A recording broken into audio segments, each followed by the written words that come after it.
Hi guys, it's Mrs. Neidig back with another story.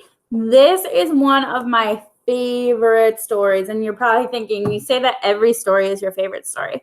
I have a lot of favorite books. So this is Super Chicken.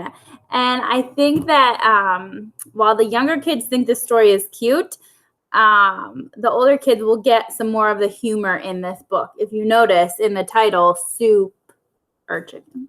So this is by Mary Jane and Herm.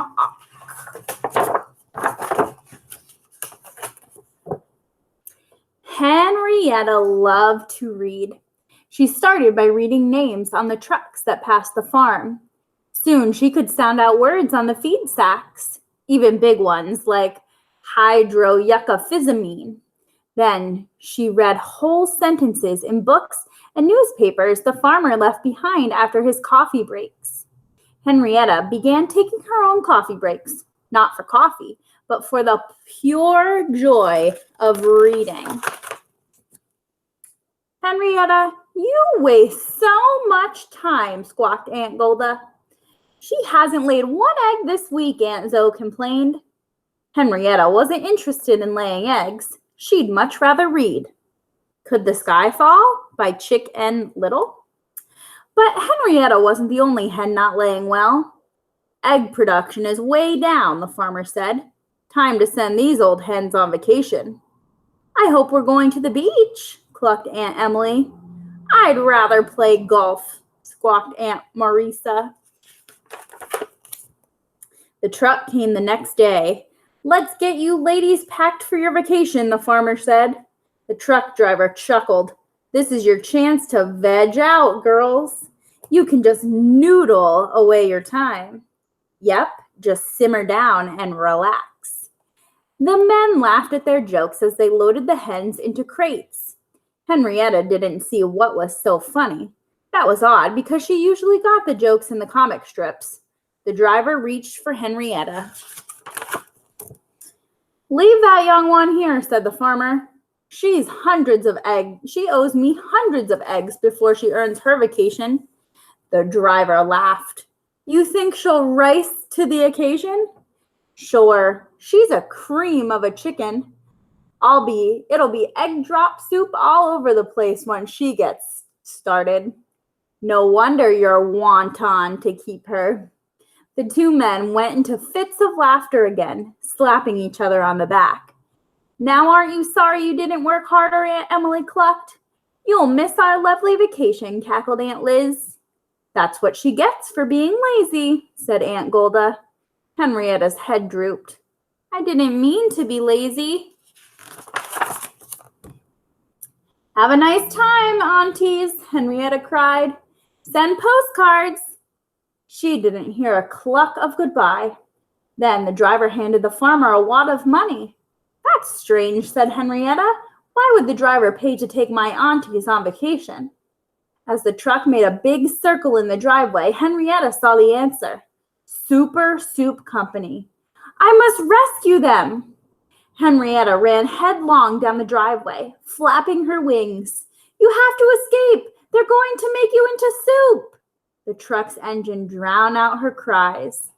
As the truck pulled onto the road, Henrietta jumped onto the back bumper.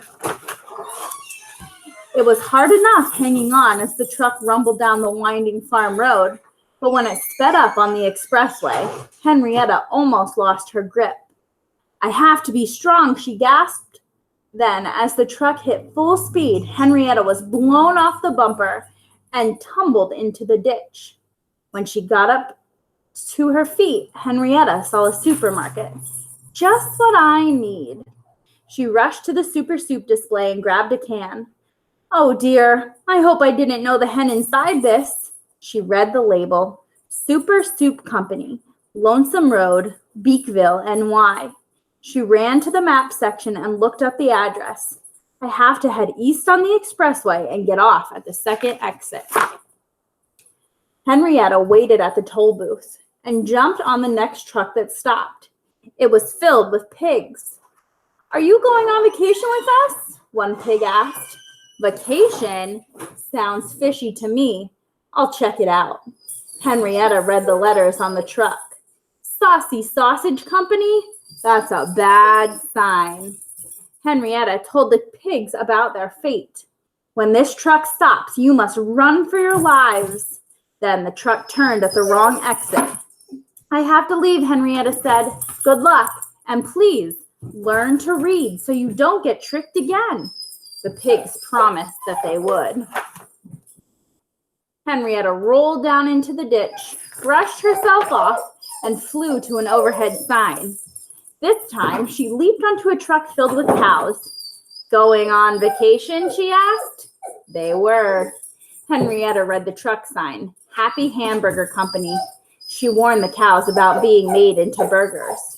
Then the truck pulled off at a rest stop. No time to rest. Everybody run. And please learn to read. Reading can save your lives. Henrietta jumped onto a truck covered with a tarp. Suddenly, she heard clucking. Could it be? She read the sign on the truck. Super Soup Company. Aunt Golda? Aunt Maresa? Aunt Emily? Are you here? Nobody here by those names, a hen clucked. Were your aunts going on vacation? This is not a vacation, Henrietta squawked, pulling back the tarp. They're going to make you into chicken soup. This set off such a commotion. Henrietta had a terrible time calming down the hens.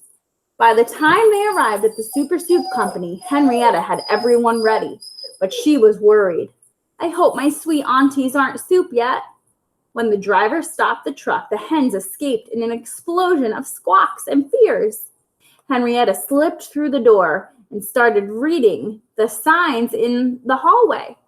Holding room, beheading room, plucking room, canning room. Oh dear, if they've gone beyond this first room, it's too late.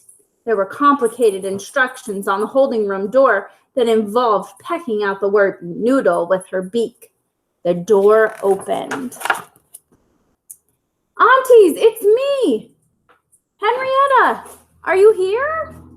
You should have stayed home, called Aunt Golda. This is a rotten hotel. There's no beach, added Aunt Emily. No golf course either, said Aunt Maresa. Remembering how upset the hens in the truck had become, Henrietta decided not to explain about the soup. I'm opening the cages. Then you must follow close behind me and keep running until I tell you to stop. What are you, the activities director? Aunt Liz squawked. I want to rest, not run my drumsticks off. Me too, said Aunt Olive. Where's my hammock? Take us to a mall, said Aunt Zoe. Let's buy what the young chicks are wearing. You'll be wearing a can if you don't come with me, Henrietta screeched. This is a chicken soup factory. The hens were terrified, but they followed Henrietta through the factory and out the main door. They ran their drumsticks off until Henrietta found a winding road with small farms tucked along its length. Then she paused at each mailbox to check what was inside. What are you looking for? Asked Aunt Liz. Clues, said Henrietta. What kind of clues? Asked Aunt Olive. Clues like this. Henrietta pulled out a copy of The Versatile Vegetarian. We'll be safe here. This lady doesn't eat chicken. How do you know? Asked Aunt Emily. I know because I can read. Henrietta went up to the farmhouse. The farmer was delighted to see her. She told Henrietta that she didn't eat beef but kept cows for milk. She didn't eat pork but kept pigs for digging truffles. And best of all, she didn't eat chicken, but she liked to have eggs for breakfast for an occasional quiche. Henrietta went back to report to the others. The farmer wants us to live here. She even has jobs for us. A job, squawked Aunt Maresa. We never got a vacation. Henrietta smiled. You'll like this job. You're supposed to eat the bugs in her big organic vegetable garden. Eating bugs isn't work, clucked Aunt Liz. That's delicious. From then on, Henrietta's aunties had a wonderful time patrolling the garden for bugs. And Henrietta took on an important new career. She became a reading teacher. The cat sat on the hat. Down here, this one's reading Great Expectation by Doll's Chickens. Pulling Yourself Back Together by Humpty Dumpty. And again, Could the Sky Fall by Chick and Little. I hope you guys like that story, and I hope you're all doing well. I'll talk to you soon. Bye-bye.